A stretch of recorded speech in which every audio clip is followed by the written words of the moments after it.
Бүгінгі тақырыбымыз дұға жайлы болмақ. Алла тағаладан тілек тілеу жайында. Бұл дұға дегеннің өзі дауат сөзінен шыққан.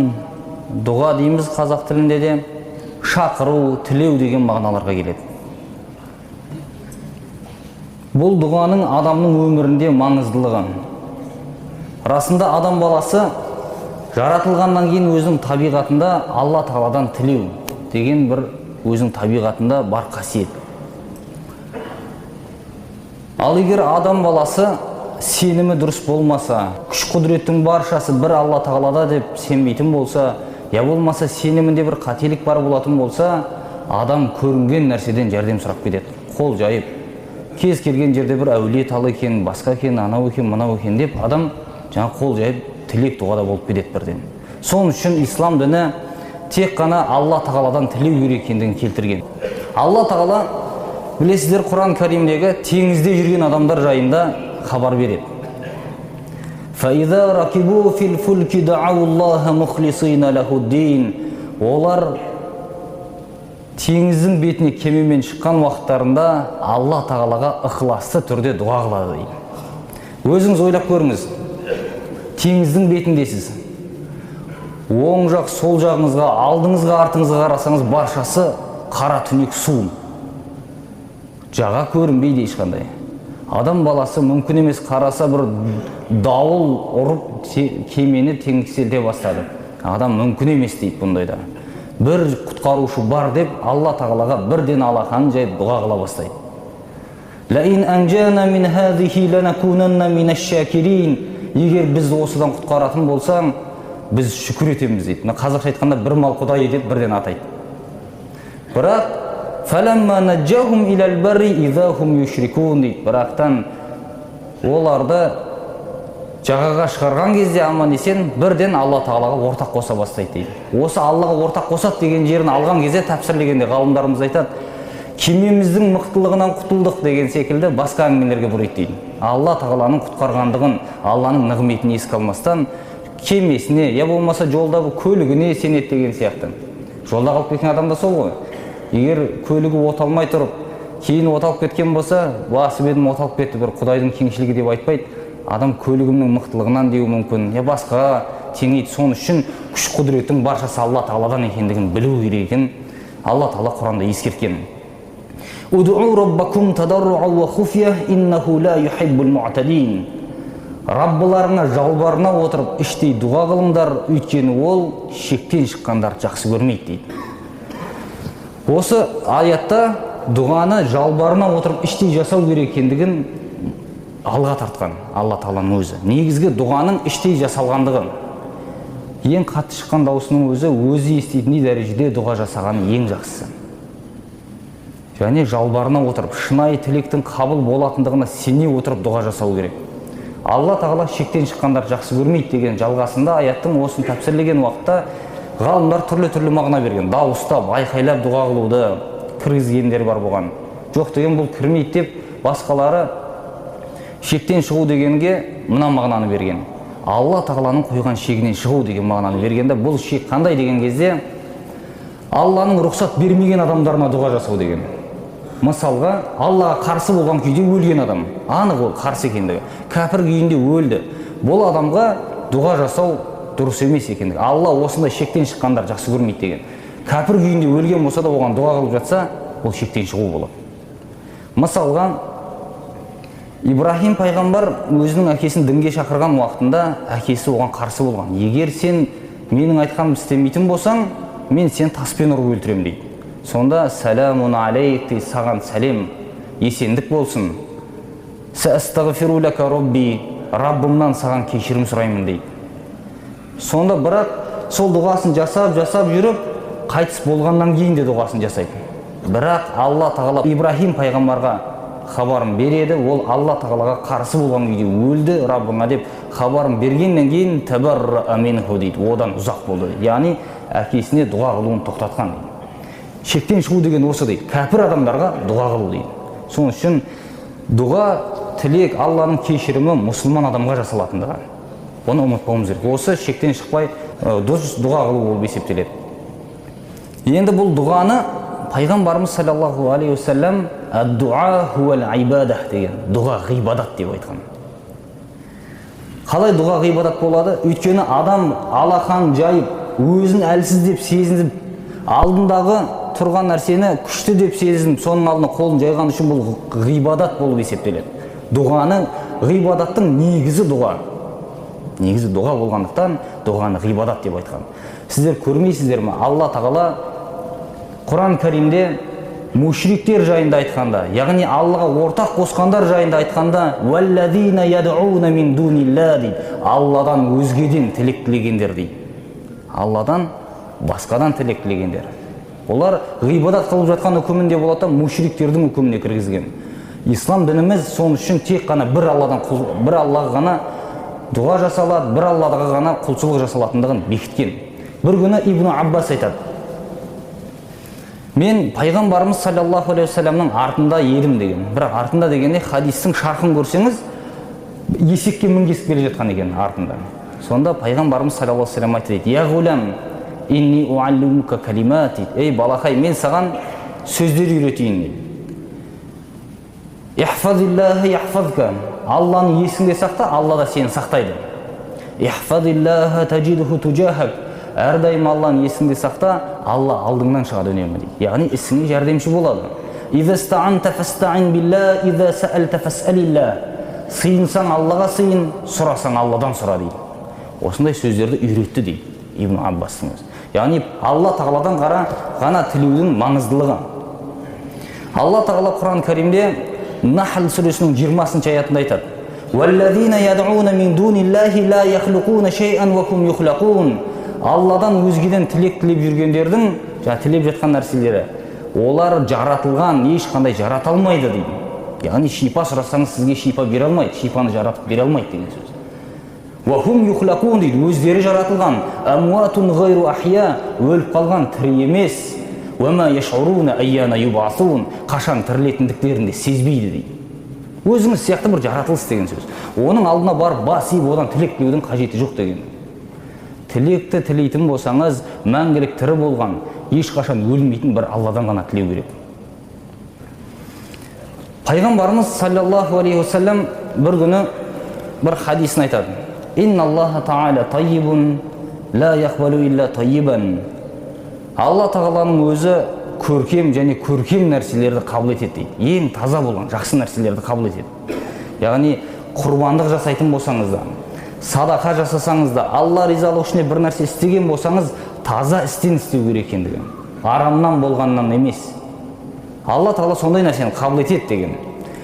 «Ва инна Аллаха амарал муъминина бима амара бихил мурсалин». Алла тағала пайғамбарларға не нәрсені әмір еткен болса, мұъминдерге де сол нәрсені әмір етті. «Я айюхар русул кулу мин тойибати ва амалу салиха». Ей пайғамбарлар, таза нәрседен жеңдер және салихалы амал істеңдер деп айтты дейді. Пайғамбарларға берілген әмір осы: таза нәрсені жеу, салихалы амал істеу. Ал мұъминдерге берілген әмір: «Я айюхаллазина аману кулу мин тойибати вашкуру лаху ин кунтум ияху та'будун». Ей мұъминдер, таза нәрседен жеңдер және Аллаға ғана құлшылық қылатын болсаңдар, оған шүкір етіңдер дейді. Осы аятта қарасаңыз, екеуіне де бір нәрсені әмір еткен дейді. Мұъминдер мен пайғамбарларға әмір етілген нәрсе таза нәрседен жеу және салихалы амал істеу. Шүкір ету де салихалы амалдан.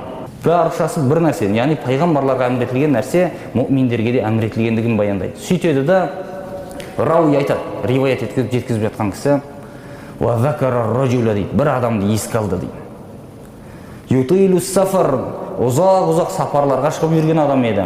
«Ашғаса азбар», шашы ұйпа-тұйпасы шыққан, үсті басы шаң топырақ. «Ямудду ядайхи иля самаи я рабби, я рабби», екі қолын аспанға қарай созып, «Я раббым» деп дұға қылып жатыр дейді. «Мат'амуху харам», оның жегені харам еді. «Ва машрабуху харам», ішкені харам еді. «Ва малбасуху харам», дейді, кигені харам еді. «Ва ғудия бил харам», осындай харам нәрсемен азықтанып жүрген еді. «Фа анна юстаджабу лах», оның дұғасы қайдан қабыл болсын деп айтты дейді.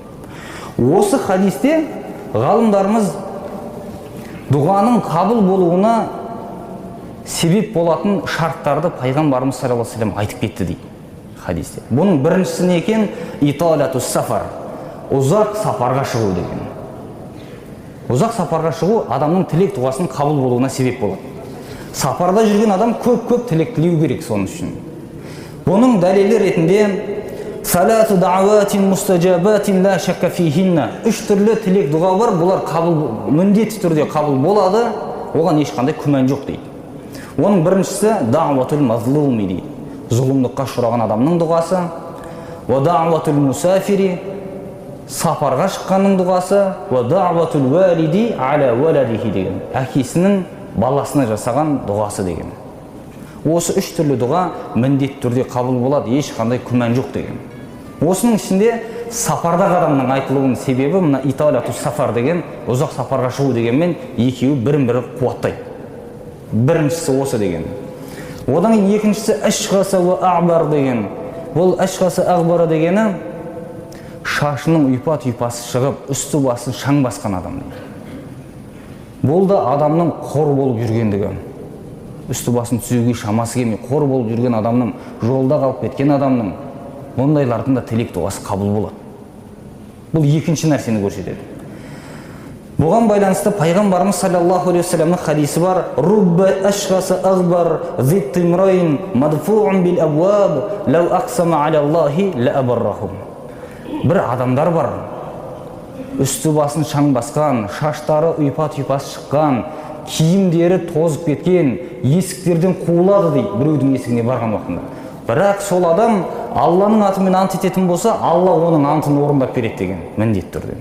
Кезінде пайғамбарымыз саллаллаху алейхи вассалам дүниеден өткеннен кейін Абу Бакр халифа болған. Сол Абу Бакрдың халифалық заманында Мусайлама деген бір өтірікші шыққан. Мен де пайғамбар болдым деп, маған уахи келді деп, өзін пайғамбар жариялаған. Сол адам мұсылмандар енді әскер жиналып келе жатқандықтан оған қашып Хадиқатул Маут деген жерге барып тығылған қамалдың ішіне. Сонда Бара ибн Азиб деген сахаби болады. Я болмаса Анас ибн Маликтің бауыры деп айтылады бұл кісіні. Бара ибн Малик деген кісі. Бұл Бара ибн Малик сол әскердің ішінде болған, мұсылмандардың әскерінің. Сонда Абу Бакр айтады: ей Бара дейді, пайғамбарымыз саллаллаху алейхи вассаламның осындай сөзі бар дейді. Үсті басын шаң басқан, шашы ипа-типа болған, киімдері тозған кейбір адамдар болады дейді. Олар бір нәрсеге ант ететін болса, Алла олардың антын орындайды деп айтқан. Мен сені солардың бірі деп ойлаймын дейді. Сен бір ант етші дейді. Сонда ол: уаллахи бүгін біз жеңеміз дейді осы соғыста деп. Сөйтеді да өзі айтады: менің ішіне жаңағы қамалдың ішіне атып жіберіңдер дейді. Катапульта дейді ғой, от салып лақтыратын сол zaman. Соған салып лақтырыңдар ішке дейді. Я мен шейіт боламын, я есікті ашамын дейді. Екеуін біреуін жасаймын дейді. Лақтырыңдар ішке дейді. Ішке лақтырады, тура қамалдың жақын жеріне түсіп, ішіне бірден есікті ашып жібереді да әскер кіріп сол жерді жаулап алған. Жаңа өтірікші пайғамбармын дегенді қолға түсірген еді сол жерде. Сөйтіп өлім жазасы берілген еді, өлтірілген еді. Соны қараңыз, осы кісіні Абу Бакр солардың бірінен деген. Осындай бір кісілер болады деген. Яғни шашының ұйпа-тұйпасы шығып, киімі тозған ондай адамның да тілек дұғасы қабыл болатындығына байланысты осы хадис келеді. Үшіншісі мадду ядайхи иля сама дейді. Қолды аспанға қарай көтеру деген. Қол көтеру тілек дұғаның қабыл болуының себептерінің бірі. Бұл да әдептен әрі шарт деп айтқан. Бұл қол көтеруге байланысты айта кетейік, біраз түрлері бар бұның. Біріншісі пайғамбарымыз саллаллаху алейхи вассаламның истисқа дұғасын жасаған кезінде. Истисқа деген жаңбыр тілеу. Тасаттық дейміз ғой. Осы тасаттық дұға тілеген еді пайғамбарымыз саллаллаху алейхи вассалам. Бір күні құтпада тұрған уақытында бір бәдәуи келіп: я Расулалла, осындай малымыз қырылатын болды, шөл басты, жаңбыр жаумады деп жаңағы шағымданып келген уақытында пайғамбарымыз саллаллаху алейхи вассалам екі қолын аспанға көтерді дейді. Сөйтті де Алла тағаладан тілек тіледі дейді. Сол тілеген уақытында пайғамбарымыз саллаллаху алейхи вассалам қолын қатты көтергендігі соншалықты мына қолтық жағының ағы көрінді дейді. Соншалық қол қатты көтерілді дейді. Бәдір соғысында да солай қатты қолын көтергендігінен басынан асырып көтерген. Сол уақытта шапаны түсіп кетті деген. Содан кейін пайғамбарымыз саллаллаху алейхи вассалам қолын көтерген жоқ деп айтады. Яғни бұл хадисте көтерген жоқ дегені қолын сол дәрежеде қатты басынан да жоғары көтеріп бұлай дұға жасаған жоқ дейді. Бұл бір. Екіншісі, алақаны бетіне қарап тұрады, сырты Кағбаға қарайды дейді. Яғни қолын көтерген кезде бетіне дейін көтереді, алақан бетіне қарайды, қолдың сырты Кағбаға қарап тұрған еді дейді. Сонда бетіне дейін көтерген дәрежесі. Бұлай да дұға жасауға болады, қолды көтеруге. Үшінші түрі бар, алақан аспанға қарайды, қолдың сырты жерге қарайды дейді. Яғни мына дәрежеде. Алақан аспанға қарап тұруға. Бұлай да пайғамбарымыз саллаллаху алейхи ва саллям жасағанда бар. Бұл Абу Хурайрадан, Ибн Омардан, Ибн Сириннан риуаят етіледі бұл хадис. Яғни қолды олай да жаюға болатындығы. Сосын төртінші бір түрі бар, сырты аспанға, алақан жерге қарайды дейді. Бұл қолды терісінен жаюға. Бізде теріс бата дейміз ғой. Соны айтқан. Бұны Хумайди деген ғалым кісі айтқан, «Хаза хуа фил ибтихал» деген. Бұл лағнет айтқан уақытта, қарғаған уақытта жасалады деген. Қолды теріс қаратып ұстау. Яғни біздің ата-бабаларымыз теріс батасын берем деп қолын жаяды ғой, теріс жаяды. Теріс батадан сақтану керек деген. Сол сүннетте бар негізі, жоқ емес. Біреуге қарғыс тілейтін болса, лағнет айтатын болса, қолды терісінен жаю. Бұны пайғамбарымыз саллаллаху алейхи ва саллям жасағандығы бар. Бұны бірақ ибтихал деген жаңағы. Міне, қолды жаюдың осындай төрт түрі айтылған, кез келгенмен жаюға болады. Яғни орынды болу керек әрқайсысы. Және тағы да бір дұғаның қабыл болуына себеп болатын нәрсе, «Я Рабби» деп дұға қылу. Жаңа кісіні айтқан кезде пайғамбарымыз саллаллаху алейхи ва саллям екі қолын аспанға созып, «Я Рабби» деп дұға қылып жатыр деп еді ғой. Соны Раббым деген сөзді қолдану. Алла Тағаланың Рабб сипатын қолдану дейді, тілек тілеген уақытта. Бір күні Хасан Басриден келіп адамдар сұрайды. «Ей Хасан» дейді, «осы хадиске сен не дейсің? Ей Раббым деп айту дұрыс па?» дейді. Сонда «Ама тақрауна ал-Құран» дейді, «Сендер Құран оқымайсыңдар ма?» дейді. Сөйтеді де Құранның Раббым деп басталатын дұғасының баршасын санап шығады. Біздің күніге оқитын дұғамыз намазда да «Раббана атина фид дуния» деп басталады. «Раббана» деген сөз қолданады бірінші. «Раббана гфирли ва ли валидайя» дейміз. Раббыммен басталады. «Раббана иннака ман tudkhilin nar faqad akhzaytah» дейді. «Ей Раббым, сен кімді тозаққа кіргізсең қор қылдың» дегені.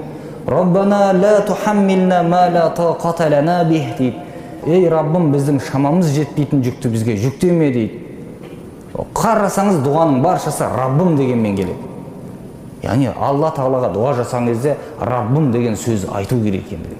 Бұл да тілек дұғаның қабыл болуының бір себебі болады. Және соңында, хадистің соңында не деді пайғамбарымыз саллаллаху алейхи ва саллям?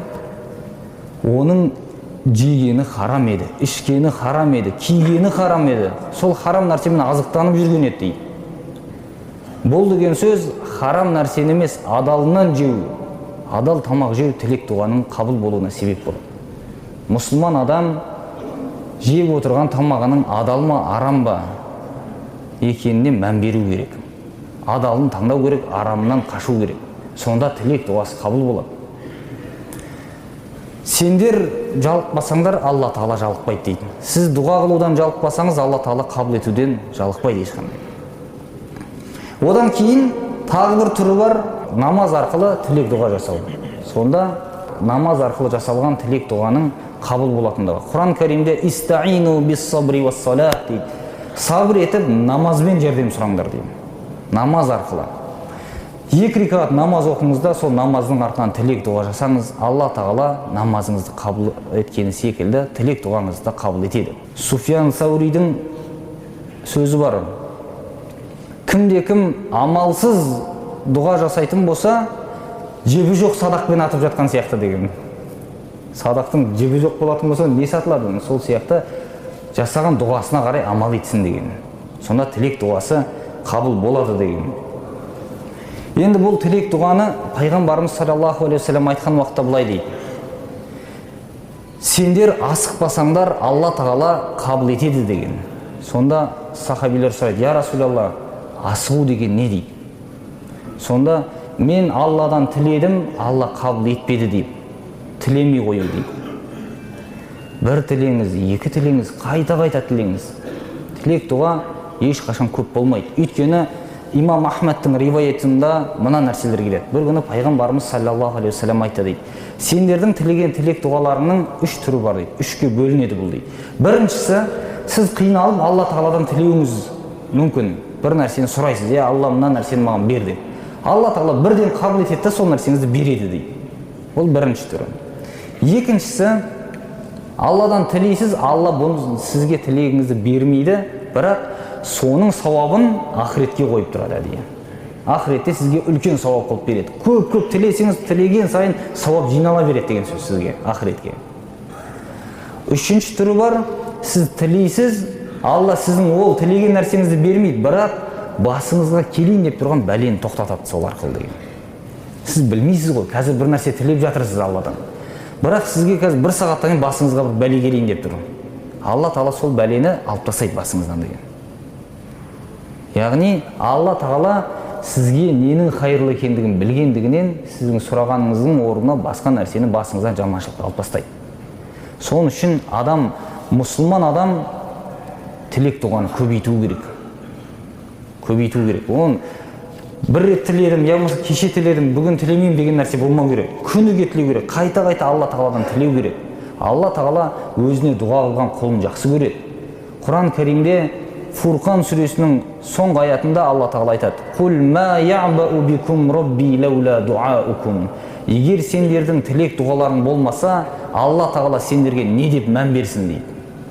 Не деп мән берсін? Сіздің тілек дұғаңыз жоқ. Тілек дұғаның маңызды екендігі. Енді тілек дұғаның қабыл болмауына себеп болатын кейбір істер бар. Бұл харамнан тамақ жеу деген. Жеп отырған тамағы арам болатын болса, бұл тілек дұғаның қабыл болуына кедергі болады деген. Имам Науауи Алланың бұл еркіндегі нәрсе, қаласа Алла Тағала бұны да қабыл етуі мүмкін деген ережеден тыс. Мысалға деп бұған дәлел ретінде Іблістің дұғасын айтқан. Ібліс не істеген еді? Алла Тағала оған адамға сәжде жаса деген кезде мен одан хайырлымын, мені оттан жараттың, оны топырақтан жараттың, мен одан үстеммін деп бас имей қойған еді. Алла Тағала оған шық кет деп қуалаған уақытында Алла, маған қияметке дейін өмір бер деп тілек тіледі сол жерде. Қайта тірілетін күнге дейін өмір бер деп. Соған дейін рұқсат беріп тілеген кезде фа иннака минал мунзарин деген, сен тілегі қабыл болғандардансың. Бұл тілегің берілді сен. Кет деп қуып шыққан. Қияметке дейін шайтанның тірі болатындығы. Шайтанның айласы ол жерде қияметке дейін тірі болсам, соң қияметте қалып кетем, аман есен деген ойы бар еді негізі. Бірақ Алла Тағала оны қиямет күніне дейін біледі, қияметте жазалайтындығы. Сонда қараңыз, сол жерде Алла Тағала оның тілек дұғасын шайтандықын қабыл еткендігі үшін арам нәрсе жеп жүргендікінде қабыл етуі мүмкін деген. Сондай болуы ықтимал. Ал бірақ негізгі тілек дұғаның қабыл болуына себеп болатын нәрсе адалынан тамақ жеу. Және бұл нәрсе ішіп жеумен де емес, кигенге де байланысты. Киіп жүрген киіміңіз харам болатын болса да тілек дұғаңыз қабыл болмауы мүмкін. Алла Тағала бұны қабыл етпейді деген. Өйткені кедергі болады сол нәрсе. Мысалға, арам киім деген қандай болады? Біріншіден әурет ашық жер болуы мүмкін. Әурет ашық тұратындай киім болатын болса, бұл харам киім болады. Киінген жалаңаш деген осы болады. Я болмаса, әурет жерді жабатын киім өзі адал киім еді, бірақ ұрлап алып кидіңіз. Я болмаса, біреудің аяқ киімін ұрлап кеттіңіз. Киіп жүрсіз, тілек дұғаңыз қайтып қабыл болады. Осыныз. Харам нәрседен сақтану керек, адам тілек дұғасы қабыл болу үшін. Бір күні бұрынғы Бану Исраил халқынан риваят етіліп айтылады хадистерде. Бану Исраил халқы Алла Тағалаға дұға қыла бастайды. Баршасы халық болып тілейді. Сонда Мұса пайғамбарға уахи келеді. Ей Мұса дейді, мына халқыңның, еліңнің тілеп жатқан тілек дұғасы менің ашуымды арттырғаннан басқа еш нәрсе емес дейді. Өйткені істеген істердің баршасы харам, үйлеріне жинап отырған азық түлігінің баршасы арам дейді. Менің ашуымды арттырмаса, мына тілектер басқа нәрсені арттырмайды деген. Сонда қараңыз, Алла Тағаланың разы болмайтын істері бұл. Арам нәрседен аулақ жүру керек, адам тілек дұғасы қабыл болу үшін. Енді пайғамбарымыз саллаллаху алейхи вассалам мына хадисіне мән беруіміз керек. Бұл хадисі даъватул муслими ли ахихи би захрил гайби мустажабатун. Мұсылман адамның өзінің бауырына сырттай дұға жасауы қабыл болады деген міндет түрде. Мысалға, сіз бір бауырыңызға дұға жасадыңыз. Алла, артынан тұрып тілек тілейтін болсаңыз, бұл тілек дұға қабыл болады деген. Соны қарыңыз хадистің жалғасында айнда расихи малакун муаккал, оның басының қасында бір белгіленген, соған тағайындалған бір періште болады деймін. Kullama da'a li akhihi qala malakun muwakkalun amin wa laka bimислин. Әрбір дұға жасаған сайын бауырына періште айтады дейді. Тағайындалған періште амин, тілек дұғаң қабыл болсын, саған да тура сол болсын деп тілеп тұрады деген жанында. Яғни сіз бір кісінің сыртынан дұға жасасаңыз, Алла Тағала осы досымның жақсылығын бер, қиыншылығынан құтқар деп тілеп жатсаңыз, періште сізге де тілеп тұрады деген сөз. Періште сізге де тілеп тұрады. Сондықтан бауырларымызға, ағайын туыстарымызға, жақындарымызға тілек тілеп отыруды ұмытпауымыз керек. Бұл тілек дұғаны кім кімге жасайды? Басшылар өз қарамағындағыларға тілек дұға жасау керек. Елбасы халқына дұға жасау керек. Имам жамағатына дұға жасау керек. Сіз бір үйдің егесі болып отырсыз ба, үйіңіздегі отбасыңызға дұға жасауыңыз керек, тілек. Жаныңыздағы отырған кісілер сіздің айтқан дұғаңызға қосылып әмин деп отырса, сол тілек дұға қабыл болады деген. Тілек дұғадан ешкімді ұмытпау керек, дұға жасап отыру керек. Керек болатын болса, кәпірлердің иманға келуі үшін, мұсылманшылықты қабылдап, Алланың азабынан құтылу үшін дұға қылу мұстахаб деп айтылған. Кәпірге де дұға жасау керек. Исламды қабылдаса екен, жүрегіне иман ұяласа екен деп дұға жасау, бұның өзі мұстахаб амалдардан, жақсы көрілген істерден деп айтқан. Енді осы дұғамыздың соңына қоса кетер нәрсе, мына бет сипау мәселесі, талас тартысты болып жатқан мәселе. Кітаптарда бұл нәрсенің үкімі айтылады. Үкімі ретінде үшке бөлген. Бірінші топ бар, бет сипау дұға жасағаннан кейін сүннет деп айтқан топ бар. Бұл топ хадистерді келтіріп, имам Науауидің, Ибн Хаджардың Булуғул Марам кітабындағы дәлелдерін келтіріп, сүннет деп айтқан, яғни бет сипау керек деген. Өйткені пайғамбарымыз саллаллаху алейхи ва саллям қолын көтерсе, бетін сипамай қолын түсірмейтін деген хадистерге сүйеніп, бет сипау сүннет деп айтқан. Екінші топ шыққан, бет сипау бидғат деп айтқан. Сипау керек емес деген. Өйткені бет сипағанға байланысты хадистердің баршасы әлсіз деп шыққан топ болған. Бұл топты Ибн Таймия бастатқан. Үшінші топ бар, бидғатта демейміз, сүннетте демейміз деген. Сипаса өз еріктері, сипамаса күнәш жоқ бет сипауын, дұғадан кейін деген. Бұл адамдар не нәрсеге сүйенген? Жаңа хадистер әлсіз болғандықтан, және хадистер 20 шақты хадис бар. Барлығы әлсіз дәрежеде. Біреуінің дені сау емес болып келеді. Бір жерінен біреу кетеді, біреуінің иснаты қате болады, біреуінің мәтінінде бір қателік шығады. Солай. Бірақ негізгісі пайғамбарымыз саллаллаху алейхи ва саллям қолын көтергеннен бетін сипады деген хадис көп болғандықтан, бірін-бірі қуаттап хасан дәрежесіне көтеріледі. Сондықтан бет сипауға болады, бірақ бет сипамаған адамды кінәламаймыз деп үшінші топ шыққан. Енді біздің ұстанып отырған мазхабымыздың үкімі бет сипауға болады, ешқандай күнәсі жоқ дегенді ұстанғандықтан сипай беруге болады. Бірақ сахих хадистерде былай келеді, қараңыз. Бұны мойындамаған кісілер мына нәрсені келтірген. Пайғамбарымыз саллаллаху алейхи ва саллям бет сипауға байланысты сахих хадис жоқ деп айтқандығы үшін нені келтірген? Хадистерде мені қараңыз дейді, пайғамбарымыз қол көтеріп дұға қылды деген. Бірақ әрқайсысын көрсеңіз, дұғада айтылады, пайғамбарымыз саллаллаху алейхи ва саллям қолын көтерді де дұға қылды деп бітеді. Қолын түсірді, я бетін сипады деп жалғаспайды. Бетін сипады деген жерлер әлсіз келген. Бірақ қолын түсіре салды дегенде хадис жоқ болғандығы үшін оның да дәлелі жоқ деп айтады. Қол түсіре салуға да дәлел жоқ деген. Өйткені қол көтеріп дұға қылды деп біткен деген істің барлығы. Қол бетін сипамай түсірді дегенде дәлел жоқ болғандығы үшін. Ал бетін сипады деген жерлер бар, бірақ әлсіз деп айтқан. Соның үшін сахих хадис жоқ болса, әлсіз хадиспен амал етіледі, бет сипалады, дұға қылғаннан кейін бет сипауға болады деп айтқан. Біздің мазхабымызда осыны қолданған. Яғни болатындығын. Алла Тағала тілек дұғаларымызды баршамыздың қабыл етсін. Мына жұмаға әрбір басып келген қадамдарыңызға сауаптан жазсын. Субханакаллахумма бихамдик, ашхаду ан ла илаха илля анта астағфирука ва атубу илейк, би рахматика я архамар рахимин. Аллах.